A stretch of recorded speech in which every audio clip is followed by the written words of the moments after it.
Welcome back to New Rockstars. I'm Eric Boss, and this is a breakdown of all the Easter eggs you missed in Captain America: Brave New World. Every MCU callback, visual detail, and clue for upcoming titles like Avengers Doomsday and Secret Wars. Let's go through this film scene by scene to cover it all. And you can now join New Rockstars as a channel member by hitting that join button down by subscribe. Supporting us as a member gives you access to custom emotes and early access to ad-free versions of our special rewatch breakdowns like our current Daredevil rewatch series. Okay, Captain America: Brave New World opens not with the Marvel Studios fanfare that we've seen in front of every MCU film since 2016's Doctor Strange, but rather with just the words Marvel Studios Presents in black and white. And you'll notice the light flickers a bit on the text, like we're in a briefing being shown CIA or FBI surveillance imagery in a slideshow of some spycraft underway. It's a big deal for a Marvel movie to bypass the studio bumper that we've seen for the past 9 years, but there is a thematic reason behind this. Director Julius Ona has said that he drew inspiration from political conspiracy thrillers like 1973's Day of the Jackal, 1967's Les Samurai, and 1967's Point Blank, as well as Harrison Ford starring Tom Clancy movies like 1994's Clear and Present Danger, all to capture the paranoia of trying to uncover a mystery within a corrupted political and military establishment. And opening the film with titles looking like this, I think is designed to teleport the viewer away from the escapist Marvel fantasy that we're used to, back to something closer to the real world, the kind of grounded tone that served 2014's Captain America: The Winter Soldier so well.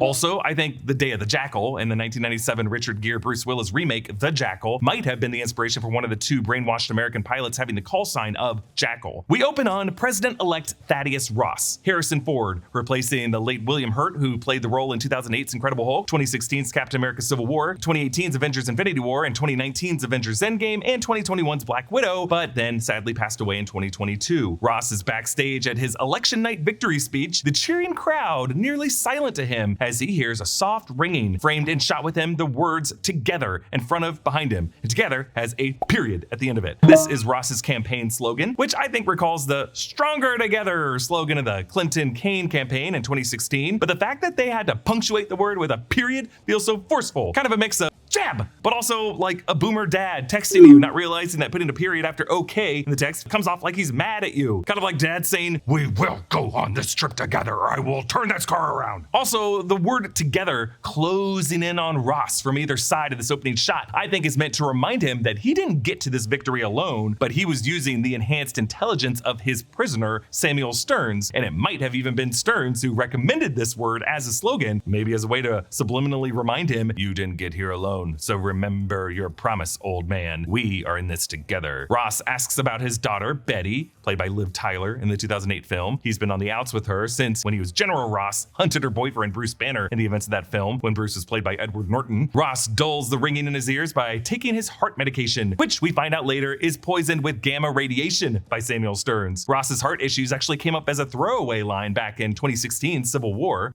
5 years ago, I had a heart attack after 13 hours of surgery and a triple bypass. So 5 years prior to 2016 was 2011, which is when, in the in-universe MCU timeline, the events of the Incredible Hulk film took place. So based off of that, Ross had been using Stearns to keep himself alive and plot his political career really since the beginning. After serving as an Army general, Ross became US Secretary of State. Most recently in the MCU, the president was James Ritson, played by Dermot Mulroney in Secret Invasion, but presumably Ritson lost re-election in either a primary challenge or a general election to Thaddeus Ross. We don't know either of their political parties, but now I'm wondering if Samuel Stearns might have manipulated the media to turn public opinion against Ritson during his Skrull and Alien purge. Did the writers of this movie think that hard about it? Did they even watch Secret Invasion? Who knows? Ross greets the cheering crowd, who hold signs reading "Ready for Ross" and prints of his face similar to the Hope poster of Obama in 2008. None of the signs mention a VP running mate, which is a bit odd, especially since this would now be the president by the end of this movie, and that leaves the door open for future MCU titles to decide. Ross says in his speech, "We've recognized the urgency of this moment. From the disappearance of half of mankind to the emergence of a celestial mass in the Indian Ocean, the threats we face show no signs of slowing down." He's referring, of course, to the blip period from Avengers Infinity War and Endgame, where half of all life dusted away from Thanos' snap and then returned 5 years later thanks to the Avengers time heist. Also to the emergence from the 2021 Eternals film, a movie that revealed that since ancient times, the cosmic gods, the Celestials, implanted in Earth's core a celestial seed that after after millennia of human development, was set to emerge by hatching out of Earth's crust and would destroy the planet, a process that was stalled by the Eternals. Ever since that film, it's become a bit of a running joke that no Marvel title has addressed the insanity of a giant celestial corpse in the ocean of this world, aside from a throwaway joke in She-Hulk. Now, this movie finally addresses it. Sam Wilson watches this news from Abe's Bar, which might be a reference to Abe's Head Bar, a bar that was smashed through by Red Hulk in 2008's Hulk #7. The bartender here covers Sam's drinks and calls him Cap, along with the Spectrum newscaster calling Sam Captain America. And it's just nice to see the regular world accepting Sam as the new Captain America after he finally embraced the promotion and the events of the Falcon and the Winter Soldier. Also, you'll notice hanging up in Abe's Bar is a jersey for Howard University, which is an HBCU in the Washington, D.C. area. Spectrum News shows old footage of a Thaddeus Ross press conference where Harrison Ford sports a mustache like the one William Hurt had and what General Ross in the comics is depicted as having, and he kicks over a podium, foreshadowing his swatting the Rose Garden podium in the final act. We also see archive footage of the Battle of Harlem, the final act of the 2008 Incredible Hulk film, when Hulk fought Emil Blonsky, Abomination, who recently returned with a change of heart in Shang-Chi and She-Hulk. We also see this news footage is playing in the Camp Echo 1 basement lab where Samuel Stearns lives. He tests out a screeching sound effect and flashing lights that will later be part of his mind control trigger process. The last time we saw Samuel Stearns, Tim Blake Nelson, he used the codename of Mr. Blue in the 2008 film as he coordinated with Bruce Banner via the dark web, and then revealed he was way too obsessed with the godly potential of gamma-irradiated Hulk blood, so he ended up helping Emil Blonsky take Bruce Banner's blood serum to become the Abomination, and in the wreckage that followed, some of that serum dripped into Samuel Stearns' head wound to enlarge his cranium. That's the last time we saw him, but this movie brings him back 16 years later. In the comics, Samuel Stearns, the leader, is the Hulk's primary antagonist, the leader of the intelligentsia, with a smooth, enlarged green head that sometimes has some ridges and bumps in the design. This movie's design leans into the ridges to give the character some monstrous texture, to emphasize the brain power of the character, and perhaps to emphasize the monstrous texture and gross us out to avoid the CGI cringe that viewers felt upon seeing big smooth-headed characters like MODOK. Camp Echo 1 is also a reference to a base in 2017's Champions No. 10, a New Mexico containment facility for Bruce Banner designed as a peaceful neighborhood, retrofitted by Amadeus Cho. Amadeus Cho, a genius kid who becomes a new Hulk in the comics, was rumored to appear in this film as a tech-savvy kid who figures out Ross's medication has gamma radiation, but he appears nowhere in the final cut of this film. We are getting to know Amadeus Cho a bit in the Your Friendly Neighborhood Spider-Man series. So now we jump 5 months later. We learn later in this movie that the rest of this movie is set 2 years after the events of the Falcon and the Winter Soldier. Now this movie, as we'll see, is confirmed to take place in April 2027 in the MCU timeline, which is a bit odd because we previously assumed the Falcon and the Winter Soldier took place in spring 2024 in the MCU timeline, and this is supposed to be 2 years after that. That said, Thunderbolts will take place in 2027, and this would also mean that Thaddeus Ross was elected in November 2026, meaning the MCU is officially on an alternate election year timeline, similar to the universe of the West Wing, where presidential elections happened in 1998, 2002, and 2006. In Oaxaca, Mexico, Air Force Lieutenant Joaquin Torres, Danny Ramirez, returns from the Falcon and the Winter Soldier on a mission to liberate a Mexican Catholic mission from Serpent. This movie's named for the Serpent Society. So in the comics, the Serpent Society was an organization of snake-themed villains opposed to Captain America in the 80s, created by Mark Grunwald and Paul Neary to symbolize trade unions of the time. Ooh, trade unions. Captain America's Serpent Society was the fake title for the third Captain America movie when Kevin Feige announced it in October 2014 before, during that panel, swapping the title to Captain America Civil War. Sam Wilson, codename Eagle One, soars in at high altitude wearing a white cowled suit similar to the one given to him by the Wakandans at the end of the Falcon and the Winter Soldier, but now you'll notice a bit less fabric around the head and the neck. He goes into a controlled dive, forming a cloud funnel around his body, which then blows away when he opens his wings like a parachute. Sam lands hard in the courtyard. Now, why wouldn't his legs be broken here? He didn't take the super soldier serum. It's because this suit is made out of vibranium, and vibranium absorbs kinetic energy. He says, "Wait for it."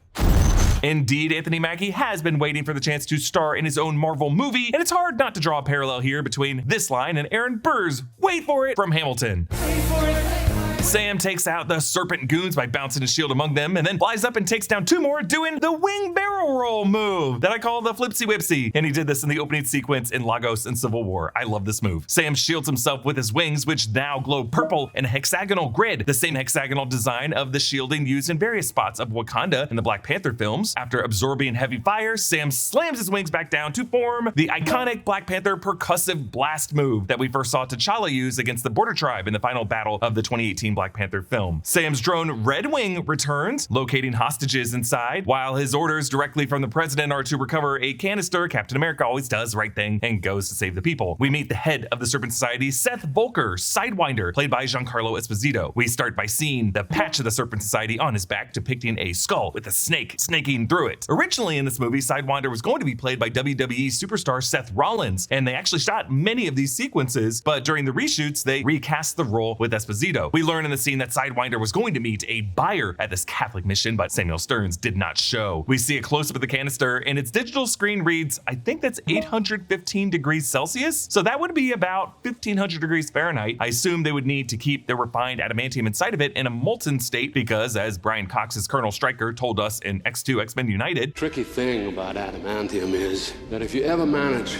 to process its raw liquid form, you gotta keep it that way. Keep it hot. Now, that was in a different movie universe, but it is now part of the multiverse that the 616 universe will be bridging up with in Avengers Doomsday. But, 815 degrees Celsius is hot, but not that hot when it comes to molten metal. Iron melts at 1538 degrees Celsius. Gold melts at 1063 degrees Celsius. Silver melts at 961 degrees Celsius. But I don't know, maybe I'm just misinterpreting this 815 number, and it's instead a reference to Oceanic 815 from Lost. A female Serpent Society mercenary played by stuntwoman Erica Keck holds a nun at gunpoint. Now, this character is not Serpent Society member Diamondback, but that character was played by Rosa Salazar in the removed Seth Rollins version of these sequences. Sam finds Sidewinder in the chapel, and what's crazy about this set is the floor, the columns, and the specific stained glass window art are all the same set as the 1549 French church from Loki, where Mobius found that kid whom Sylvie had given that bubblegum to. Huh? Well, again, since all the Giancarlo Esposito scenes were part of the reshoots, I assume that they saved some time and money by reusing an old set from another Marvel production in these Atlanta studios that they shoot all these movies in. Thought we wouldn't notice, but we did. Icelandic actor Johan Hakur Johansson plays Serpent Society member Copperhead and keeps Sam busy while Sidewinder snakes away. Joaquin takes out the bikers and retrieves the adamantium canister. Copperhead slashes the star of the chest of Sam's suit, which necessitates his upgrade to his other Wakandan supplied suit that has 2 Red Wing drones. Sam beats Copperhead and stomp flips the shield up to his arm, the move Steve Rogers did after laying out all the Hydra guys in the elevator in Captain America Winter Soldier. SEAL Team 6 arrives, led by Commander Dennis Dunphy, who in the comics is D-Man or Demolition Man, an ally of Captain America in 1987's Captain America number 328, known for superhuman strength and sadly a heart condition, which is how this Commander Dunphy dies in this movie. Joaquin asks Sam if he'll introduce him to Ant-Man, and Sam says no. Reminder that Sam has always been a bit annoyed with Scott Lang ever since Scott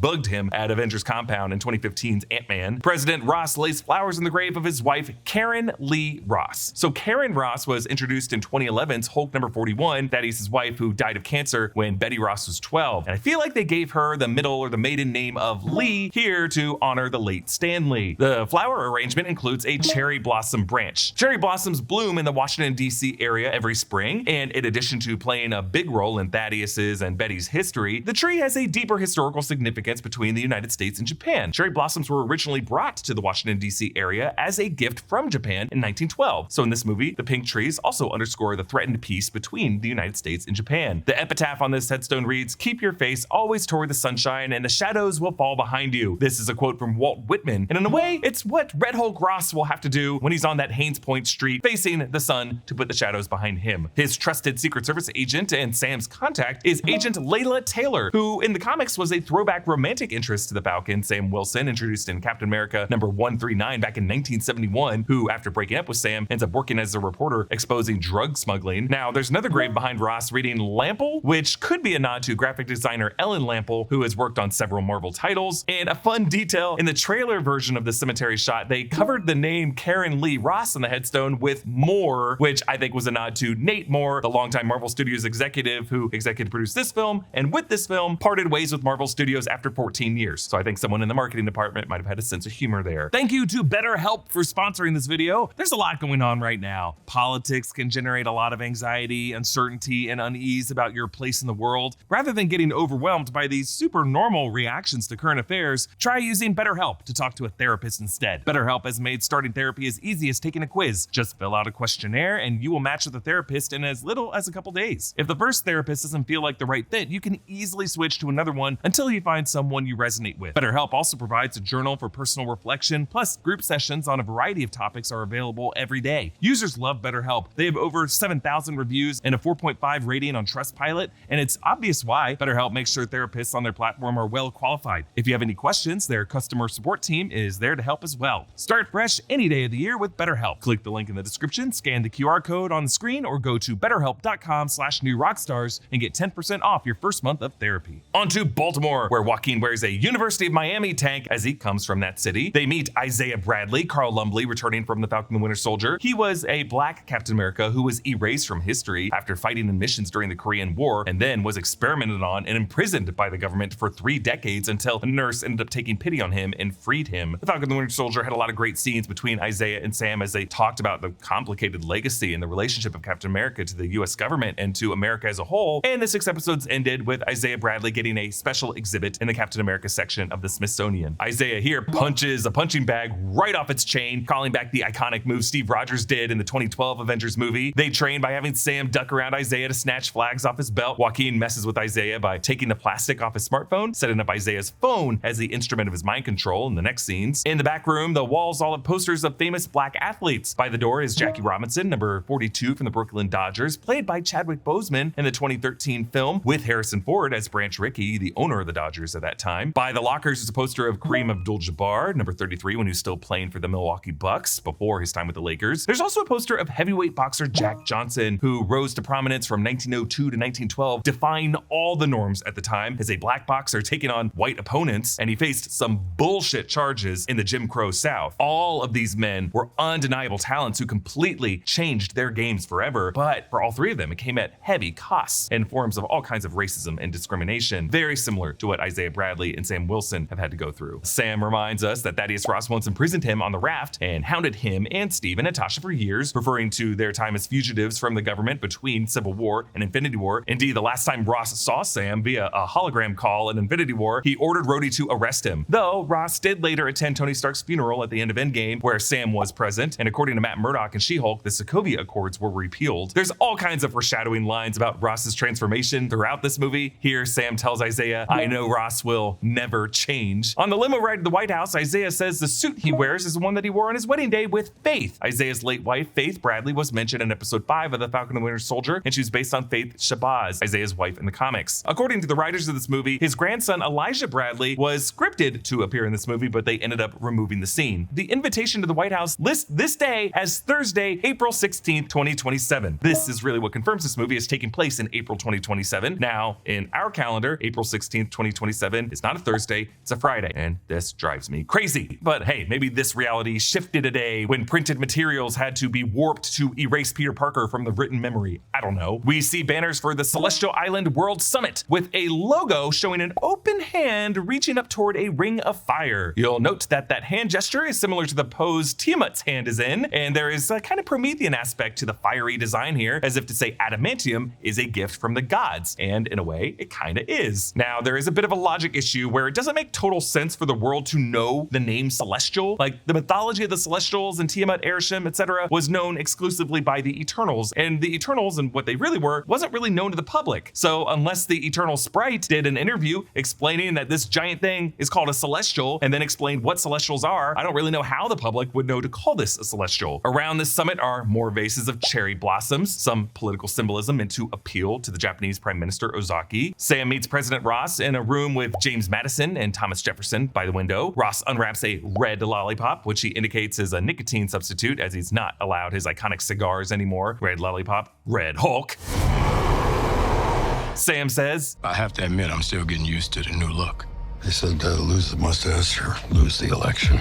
Again, if we are to assume that Samuel Stearns guided Ross's political career, that might have been advice that Ross got from that nerd in the basement. Ross reminds Sam that they haven't always agreed on how much latitude to give enhanced individuals. So enhanced was the MCU code word back in Phase 2 films when Joss Whedon legally wasn't allowed to refer to Wanda Maximoff or Pietro Maximoff as mutants. So now enhanced just is how they refer to any superpowered person. Ross asks Sam to rebuild the Avengers, saying he had a change of heart since the Sokovia Accord days and since they brought back half of all people in Endgame. The countries invited to join this treaty are the US, Japan, India, and France. So India makes sense as they would be the closest world power to Celestial Island in the Indian Ocean. Japan seems like an option the writers went with to avoid going with China because geopolitically, China would probably be the naval power most aggressive at going after a new island, one rich with resources in the Indian Ocean, not that far from the South China Sea. But you know, Disney needs their films to distribute in China, and it's super easy to piss off the Chinese film board, so Japan it is. Now France is just a real interesting one because they were also the country interfering with Wakandan outposts in Black Panther Wakanda Forever. So what is it about France in the MCU right now that makes them so Napoleonic? Ross lectures about the adamantium discovered inside Celestial Island and its potential benefits in technology, medicine, and defense. And the image for medicine shows a human skeleton. Haha, a little hint at the most famous application of adamantium, Weapons Plus, grafting the adamantium metal on the skeleton of James Howlett, Logan, to create Wolverine. Ross says that adamantium is more indestructible than vibranium and not controlled by a small isolationist country. Real strong disses against Wakanda there. And yes, Ross declares this mineral ore to be called adamantium, making this the first official mention of adamantium in the MCU. Adamantium was first mentioned in Marvel Comics back in the Avengers number 66 in 1969 as a material forming the shell of Ultron, and its name comes from the word adamant, meaning firm and resolute, unyielding. In addition to being the substance of Wolverine's claws, technically Captain America's shield in the comics is made out of an alloy known as proto-adamantium, not vibranium. Ross says that the Japanese had refined the world's only raw sample of adamantium, but that it was stolen by the Serpents, but recovered by Sam and Joaquin. Ross begins to discuss distribution, and the world map has lines that arc from Celestial Island, and the first city we see a line hit, from what I can tell, is Dubai in the United Arab Emirates.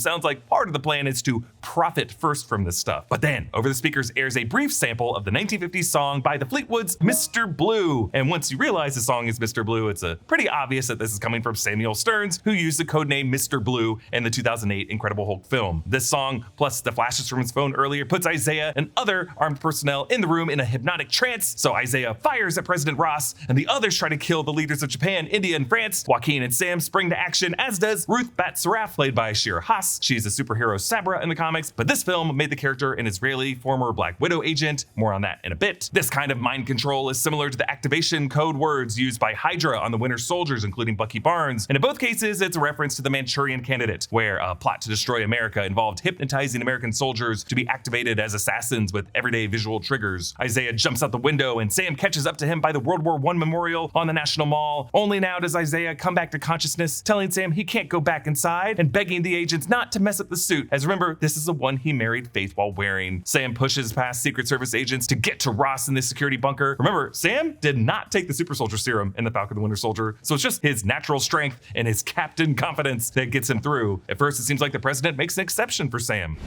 He stays. But then Ross says the same for Ruth. So here, Sam realizes what Ross really meant by together, period. Sam wants to personally investigate what happened with Isaiah, but Ross and Ruth say he's too close, and Ross adds, You're not Steve Rogers. A cutting insult, considering Ross just asked this guy to rebuild the Avengers, and he ends by calling him son, which is a pretty charged term that Ross probably never would have called Steve. Sam meets with Isaiah, who's being held at Joint Base Anacostia Bowlings, United States Air Force Base that's in the DC area. Isaiah breaks down as he tells Sam that the last thing he would want is for this to impact Sam. By the way, the newscast said that the government was pursuing death penalty charges, which is wild considering he did not succeed in killing Ross. In the real world, federal law states that an assassin must successfully kill a president in order to face the death penalty. Attempted murder of a president is punishable by just life imprisonment. Like, we didn't lethally inject Hinckley. So what's going on here? Is CIA Director Val urging the Justice Department to go further here? On the drive back from Isaiah, Sam reminds Joaquin that Isaiah's mind control reminds him of a friend who is controlled by trigger words, referring of course to future Congressman James Buchanan Barnes, who will show up later in this movie. But technically, the Wakandans did help Bucky get rid of that trigger, as we saw in a campfire flashback in the Falcon the Winter Soldier. Joaquin and Ruth simultaneously review the White House security footage tracking Isaiah and two other mind-controlled shooters named Hunter Barcroft and Max Ventura. Hunter Barcroft is the name of an Atlanta-based production coordinator who worked on Marvel titles, including this film. The moody espionage music by composer Laura Cartman is excellent throughout this film, but really cooks in this particular intercutting sequence. And just like the surprise attack that hits Nick Fury while he's driving, as we shifted into the second act of Captain America Winter Soldier, now there's a jump scare here as Sidewinder suddenly reappears, firing on Sam's truck and blowing it up. Sam and Sidewinder fight. Seth plugs him with some daggers and an axe, but we later learn that Sam is wearing vibranium chainmail beneath his shirt. Seth says that his buyer, Stearns, said that there was a 77% chance that Sam would try to talk him down, indicating that Stearns has been carefully following Sam's behavior patterns for quite some time. He later reminds us that Sam used to run group sessions for veterans. Seth shoots through his trench coat, and Sam runs into Aaron's salvage yard. The only Aaron I could find connected to the Captain America movies is DC Pearson's Aaron from the Apple Store in Captain America Winter Soldier, who in a March 2021 Xbox Games Pass commercial with Anthony Mackie was sort of confirmed to be the same Noobmaster 69 player who trolled Korg and Thor in Avengers Endgame. That kid on the TV just called me a dickhead again. Noob master.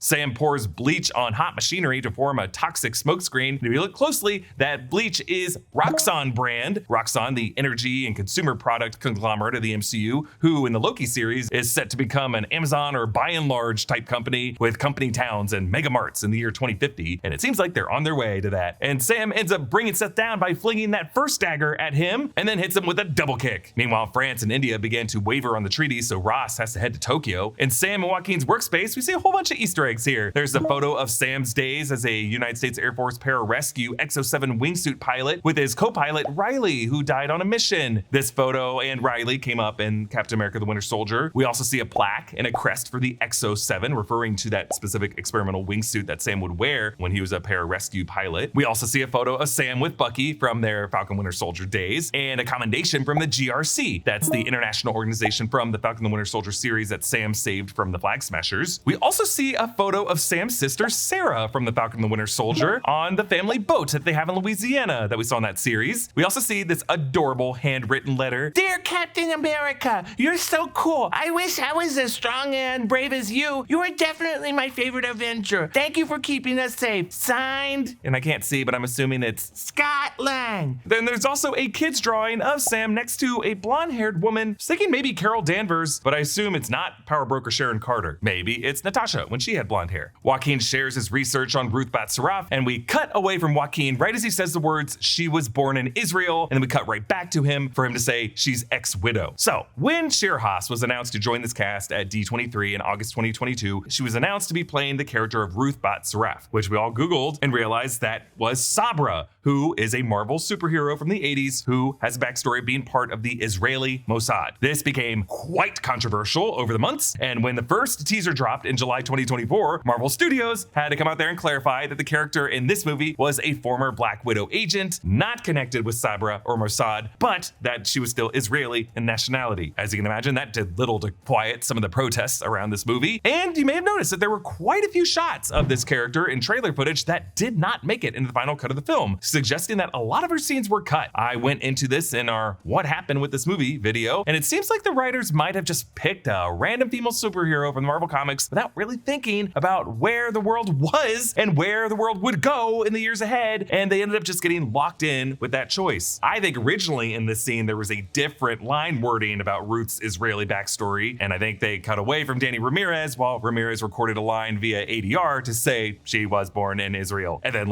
they just move on from it. In this movie, there's no other reference made to Ruth being a former Black Widow agent, which is why I think that was just a rushed bit of exposition that they added instead. But just a reminder that in the events of the 2021 Black Widow film, the widows who were part of the KGB Red Room were all liberated from Dreykov's mind control, and that all took place in 2016, right after the events of Civil War. And there's another way those events could have affected what happens in this movie I'll get to later. Sergeant Payumo, under mind control, kills 3 of the White House assassins and then himself before Ruth can talk to them, and we get a clear listen to the Fleetwood's Mr. Blue on his radio. Meanwhile, on Air Force One, President Ross works out on a Peloton. Now, assuming Samuel Stearns has hacked all of Ross's tech, I just like to imagine that he might have had this Peloton instructor say things to President Ross to get him particularly worked up and pissed off. It's just worth pointing out that it is right after this workout that Stearns waits to kill his guard in Camp Echo 1, Warden Cooper, and then talk to Ross over the phone to threaten him. So I just wouldn't put it past Stearns to get in that Peloton instructor's head. Sam and Joaquin find Camp Echo 1 in West Virginia, finding that it's beneath giant radio astronomy satellites used as a facade. But this could also explain how Stearns could have remote satellite uplink capabilities and access to all kinds of telecommunications, maybe even spot anomalies in space, like that rift in reality created between Dar-Benn and the Marvels. And yes, sneaking into this secret underground base reminds us of Steve and Natasha sneaking into the old Camp Lehigh base in Captain America the Winter Soldier, but instead of the green-headed Phase 1 sub-villain of Zola, in this basement they find the green-headed Phase 1 sub-villain of the Leader. In Samuel Stern's lab, they find files on dozens of military personnel who Stearns has apparently already gotten to, and we see a diploma from Grayburn College. That's the university in New York where Stearns worked, where Bruce Banner and Betty Ross met him in the 2008 Incredible Hulk film. Now, fun fact, that movie's director, Leila Taylor, wanted this college to be Empire State University, but Sony at a time refused to license out Peter Parker's college for the Marvel Universal film. But still, you may notice that Stearns is wearing an Empire State shirt in that movie. Sam finds a file on Thaddeus Ross with a chemical reaction describing the radioactive decay of thorium, TH, which no, is not a reference to Marvel's Thor, though the element is named after the Norse mythological figure, so in a roundabout way, it kinda is. Thorium-233 is what thorium-232 becomes after it absorbs a neutron, which starts the fission process. I don't know, the chemistry isn't exact here, but they are just kind of showing how Stearns laced Ross's pills with gamma radiation. Ross meets with Prime Minister Ozaki in Tokyo, and Ozaki says that they received a CIA intelligence leak saying that Ross was keeping the adamantium in the US, leaks that we later learn were made possible by Stearns. Joaquin realizes that Stearns could perform mind control on targets using a combination of flashing lights and the Mr. Blue song trigger, and Sam watches a video of a pre-2011 Samuel Stearns lecturing at Grayburn, telling his students to use those incredible brains of yours. And on this line, Stearns reveals himself with glowing green eyes and pale green desaturated skin with a bulging brain lobed head, suggesting his gamma-enhanced brain somehow burst through the bone of his skull, like one of the cordyceps clickers in The Last of Us. Now in the comics, the Leader normally has a very smooth, large green head, and his eyes typically don't glow green, but some depictions have made this character's head look ridged and bumpy, so it seems like they doubled down on the bumps here to make him a more monstrous figure. I have to say, I appreciate the design upgrade, as it does recall the way cordyceps-infected clickers in The Last of Us are essentially corpses that are kept alive by ever-growing fungus brains. Like maybe we're meant to see Stearns as an old college professor who longs to be dead, but this evil gamma brain is just growing and puppeting him around, keeping him alive and seeking freedom and power. I don't know, that might also just be an over-generous way to describe Tim Blake Nelson's performance in this movie. But yes, in the comics, the Leader leads the Intelligentsia, a villainous group that includes MODOK and Egghead. And in the World War Hulk's storyline, they manipulated Thaddeus Ross to become the Red Hulk. In the MCU, the Intelligentsia was the name of a sexist website and a group of bros who targeted She-Hulk. Could Stearns have been behind that group and that site? I don't know, maybe. We did see a high-tech lab with a syringe and video screens that were spying on Jen Walters. That could have been here at Camp Echo 1. But you'll notice that the way this script conveys Stearns' intelligence is just by having him citing various probabilities, saying here, my mind sees it all, every possible outcome. In the post-credit scene breakdown video, I compared this version of Samuel Stearns to Doctor Strange without needing the time stone to look ahead at 14,605 future outcomes. The Leader just kind of sees them all at once. Stearns says that Ross imprisoned him here at Camp Echo 1 for 16 years to develop technologies and health remedies and political strategies that kept Ross alive and led him to the presidency. Now, since Stearns seems to have really felt all of those 16 years, I assume that he did not dust away during the blip, but that would mean he'd be stuck down here in all those years. And since Thaddeus Ross did dust during the blip, we saw his photo on the screen at the beginning of Avengers Endgame, that could have what caused Stearns to jump ahead in his advancements without Ross's oversight. But 16 years? Yeah, that means 2011, which is when the events of the Incredible Hulk film took place, and during Fury's big week, when really the MCU got started. That would mean that since the dawn of the MCU, this guy, Samuel Stearns, has been quietly developing super weapon technology, super surveillance, all kinds of inventions for any part of the US government that happened to be led by Thaddeus Ross. So that means the Sokovia Accords could have been the Leader's idea to divide the Avengers. Maybe the Leader even knew that that conflict would unearth the truth that Steve Rogers' friend Bucky Barnes killed Tony Stark's parents. And since Thaddeus Ross was there when the Red Room crashed at the end of Black Widow, that could have included Dreykov's mind control technology. And maybe Samuel Stearns tweaked that mind control technology to use it on all these military personnel. There's just a lot to unpack from Samuel Stearns inventing stuff in the background of the MCU since the beginning. Like, was he aware of Hydra? Was Hydra aware of him? We'll dig into this in future videos, I promise. But here, Stearns hits Sam with a blast of sonic energy. This is the same sonic cannon that Ross's forces used to repel the Hulk in the 2008 film, so it makes sense that Stearns would have it as well. We've seen the same kind of sonic cannon used on Tony Stark's drones in Spider-Man Far From Home, as well as on Rhodey's War Machine armor in the airport battle in Civil War. What we don't see in a close-up of this lab is the trailer shot of a wall that was labeled Reset Ross, Reset America, which I guess would have shown Stearns' true plan to flip President Ross into that unstable beast. We learn that Stearns led them here so that he could escape, and Sam and Joaquin are left to fight a group of mind-controlled soldiers. And there's just some really cool shield moves here where Sam kicks the shield in midair and takes out some of the goons. As they get to the higher floor, Ruth shows up to help them as well, and we get to see why she's in the movie, I suppose. Outside, they're briefly arrested by Ross's FBI group, but Mr. Blue plays again, so the three have to flee for their lives. Ross's advisors tell him the Japanese are now advancing on Celestial Island, and in anger, he pounds the coffee table, cracking it, his Hulk rage starting to bubble up. He orders U.S. Carrier Group 5 to beat the Japanese to Celestial Island. If only one country is going to control it,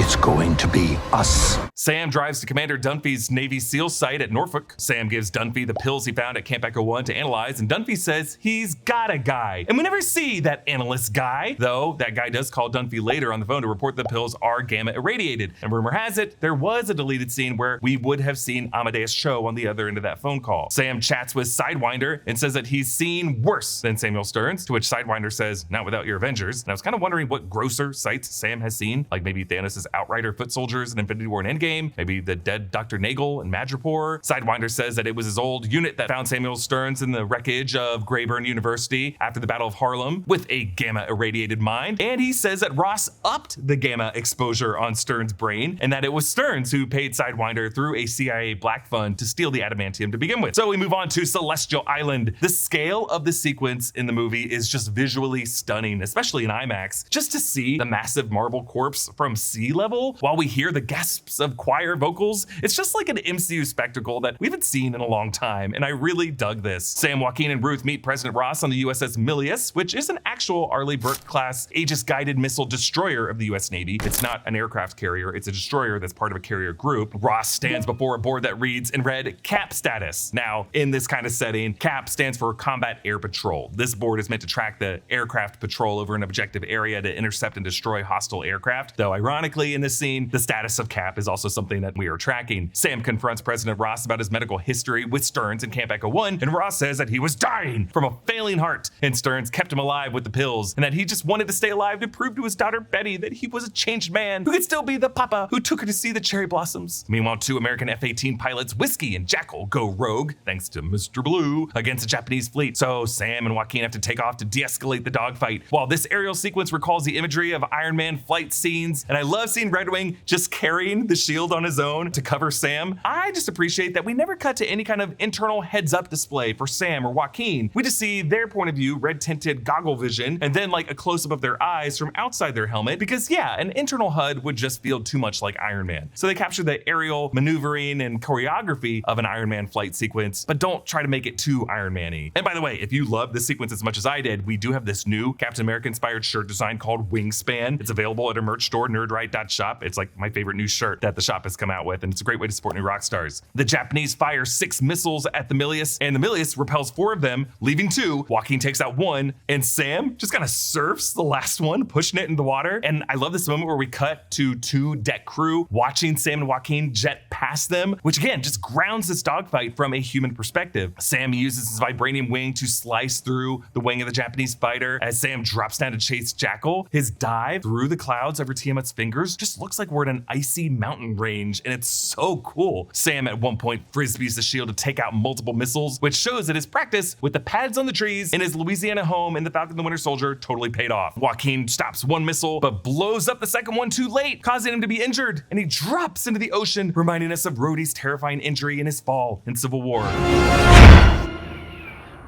Boom, you looking for this? Now, during all of this, the leader has called President Ross from the home of some retired admiral whom he killed with his wife. And then the leader exploits Ross's stress level to try to goad him into becoming the Red Hulk. Ross's eyes turn red and his calves bulge, and he squeezes the metal of the bulkhead. But Sam manages to stop Jackal's kamikaze dive by ejecting him and using his cable to pull the stick up and crash the F-18 in the water past the ship. When Japan sees that the United States pilots were clearly out of control, both sides back off. So as Joaquin undergoes surgery at Walter Reed, freed, Sam is greeted by, hey, James Buchanan Barnes, who's apparently running for Congress right now. It's so good to see these two back together after the Falcon and the Winter Soldier, and Sam just telling Bucky to leave him alone just reminds us of when he refused to move the seat up. And you'll notice that Bucky appears on his left, which I wouldn't normally cite as a detail because two people standing side by side will always have someone on someone's left. But the camera just lined them up perfectly for Bucky to suddenly appear on Sam's left side. Sam asks Bucky how many alien invasions Steve had stopped, and Bucky says 2. I'm assuming those 2 were the Chitauri invasion in the Battle of New York and Thanos' forces in Infinity War and Endgame, but I thought that was weird that they credit Steve with that when Sam and Bucky both helped stop the Thanos invasion as much as Steve did. Sam wishes he took the super soldier serum, and he says that Steve made a mistake by giving him the shield, but Bucky says that taking the serum wouldn't help Sam protect everyone he cares about, saying Steve gave people something to believe in, but you gave them something to aspire to. And Sam narrows his eyes and calls out that his speechwriters wrote that line, and Bucky confirms yes, but hey, the line had an emotion, and he goes, just enough. And he's doing a specific kind of political hand gesture there that looks like something that he did in the character he played in The Apprentice. And yes, as we will see in Thunderbolts, Bucky Barnes will become an elected member of the House of Representatives, despite being an international assassin and a fugitive. And as Sam reminds us, 110 years old. But hey, that's also not that far off from the median age of senators and House members that we have in this country. Dunphy gets his call from, I'm just gonna say it, off-screen Amadeus Cho, but before he can warn Sam, Stearns stops his heart with a specific frequency device that I think might be based on the device that Obadiah Stane used to paralyze Tony Stark in Iron Man. Ross talks to Betty on the phone, and we hear Liv Tyler's voice as Ross looks at these Photoshop family photos, and I love it when movies do this, taking what looks like a Last Crusade era Harrison Ford with a Photoshop mustache with a young Liv Tyler from around the time the public realized that she was Steven Tyler's daughter. Stearns turns himself into Sam in front of the hospital, asking for counsel from a man at the end of his rope, again reminding us that Sam used to run these group therapy sessions. Stearns and Sam make a bet that Ross is actually a monster and that he'll kill Sam. Meanwhile, Ross speaks in front of the press in the Rose Garden. The press asks Ross about Stearns going public about Ross's imprisonment of him, and while Ross denies it, Stearns had arranged for the audio of their phone call during the Celestial Island battle to play over the speakers. Secret Service pulls Ross away, and a lot happens at once, and it's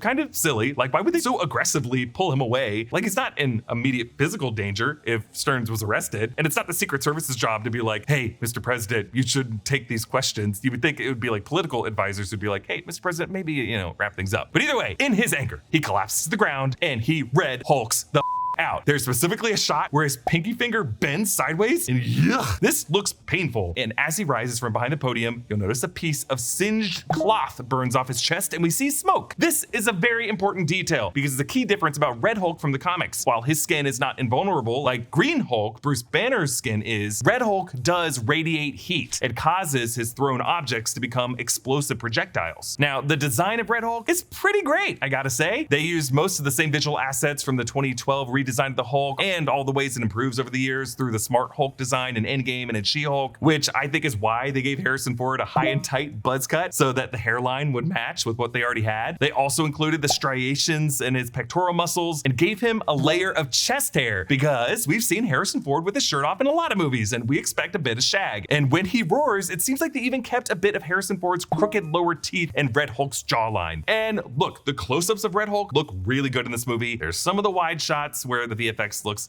a little rough, which is why I think they cut this sequence together pretty tightly so that we couldn't linger on it and focus on it too much. And I guarantee you, when this comes out in 4K, it's suddenly gonna look a lot better. But either way, this is awesome. Marvel fans have expected Thaddeus Ross to transform into the Red Hulk ever since that 2008 Incredible Hulk post-credit scene showed Ross drunk in a bar, which was based on the World War Hulk's storyline comic issue that revealed the Red Hulk's identity of Thaddeus Ross by flashing back to Ross drunk in a bar just like this. It's taken 17 years, but we're finally here. Red Hulk turns on the firing Secret Service agents, and Sam lands to fight him. Upon that first punch, the glowing purple vibranium tech on Sam's left shield begins to glitch. Red Hulk thunderclaps, the beloved Hulk range attack that Hulk did in the 2008 film, but Joss Whedon thought the thunderclap was goofy, so we never got to see it in Avengers 2012 or in Avengers Age of Ultron, but it did come back in She-Hulk. Red Hulk smashes Sam through the White House, and they fight on the roof using the American flagpole as a bat and then a spear that takes down an attack helicopter, and then Red Hulk takes that attack attack helicopter and throws it into another one, and then gives a triumphant roar from the roof, giving the tourists outside by the fence a view of a lifetime. During these early salvos, Sam realizes that his vibranium wings and his daggers do penetrate Red Hulk's skin, which is a key thing that he notes. Red Hulk leaps off the roof, imploding it on the dismount. They leap past the Washington Monument, last seen in the MCU during Spider-Man Homecoming. Sam leads Red Hulk into Haines Point, which is the southern tip of the East Potomac Park between the Potomac and the Washington Channel. Actually, in this park is a real-life sculpture called The Awakening that kind of looks like the emergence of Tiamat. Sam's plan was to use the cherry blossoms of this park to remind Ross of his trips with Betty. Sam kickflips the shield. You want me? Come and get me!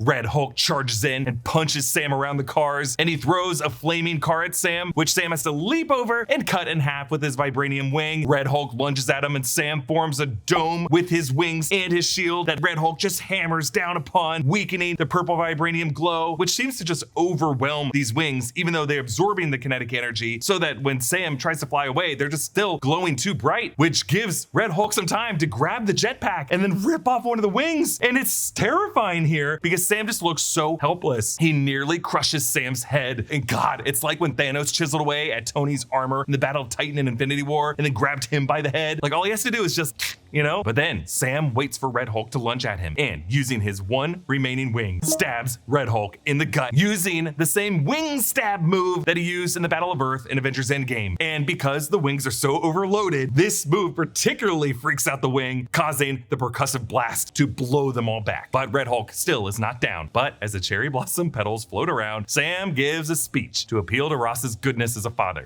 This speech looks like it might have been shot on a different green screen slate compared to the rest of the scene that might have been part of the reshoots that was inserted into the scene. I don't know, I'm not sure. But while the cherry blossom petals burned on Ross's chest and his shoulders, now when he holds his hand out, one lands on the palm and it does not burn, which in a way is kind of like Natasha's "sun's getting real low" hand move on Hulk in Age of Ultron. So in the final sequence, Isaiah gets released. Another newscast mentions that we're entering a brave new world of adamantium, but no other application is suggested. We see scaffolding around the Washington Monument and White House showing repairs, and we return to the Raft, the floating prison from Captain America's Civil War. Ross rests in a cell wearing the same blue jumpsuit that Sam and the others had to wear when Ross locked them up in Civil War. We learn that Ross resigned and accepted his sentence, and Japan upheld the treaty, the Ross-Ozaki Accords. We don't know who the vice president was and who's president now, but there does seem to be a political vacuum in which people like, CIA Director Val or Secretary of State Toby Ziegler, or even New York City Mayor Wilson Fisk could rise up into. In the background of the scene, there's a prisoner in a neighboring cell reading a book. Haha, I think this might be Zemo, who did end the Falcon and the Winter Soldier back in his cell on the Raft reading his books, just like this. The shape of his head also kind of looks like it might be the leader, who we know is also on the Raft from the post-credit scene, but that post-credit scene didn't look like it was the same floor Ross is on, and in that post-credit scene, we don't see any shelves of books that Zemo has in his cell. We should also note that if Marvel Studios moves forward to confirm that all of Luke Cage and all of Jessica Jones are also MCU canon, along with the Netflix Daredevil seasons, also imprisoned here on the Raft would be Willis Stryker Diamondback and Trish Walker Hellcat. Liv Tyler cameos in this scene as Betty Ross, making peace with her father. Now, there was a different deleted scene that we know about from set photos at an outdoor funeral that Betty Ross would have attended, and that funeral was even shown in like all of the trailers. So I think there is an old version of this movie that maybe had Thaddeus Ross not surviving. It's just weird that they showed so much of that funeral in the trailers if they knew that they had this Raft scene. But we end the film with Sam and Joaquin. Joaquin says he always aspired to be like Sam, and Sam says that he's only always on point because he fears that if he ever messes up, he'll let down all the other people fighting for a seat at the table. This is a heavy and meaningful exchange that I wish we saw more of between these two men throughout the film. But either way, it's a great statement about the pressure of heroism to end the film on. The two men joke about reaching out to the Wakandans for a new suit for Falcon, and the closing credits feature Kendrick Lamar's new track "I" over flashing blue and white squares, recalling the leader's mind control. I broke down the leader post-credit scene and how this movie could lead to Avengers Doomsday in another video. Go check that out. But those are all the Easter eggs I spotted in Captain America Brave New World. I gave my numerical rating and ranking in my no spoiler review that came out earlier this week. And today on the Break Room channel, we'll be giving a more spoiler review discussion and just a live stream Q&A where we'll get into more of our nuanced takes on what works and what doesn't work in this movie. So join us on the Break Room for that conversation. Comment down below with your thoughts on this movie, and please support us by joining the channel as a member for ad-free versions of select videos. You can grab a great nerdy gift from our merch store, nerdriot.shop. Follow me at EA Voss and subscribe to all the channels in the New Rockstars network for in-depth coverage of everything you love. Thanks for watching, and I'll see you next time. Bye.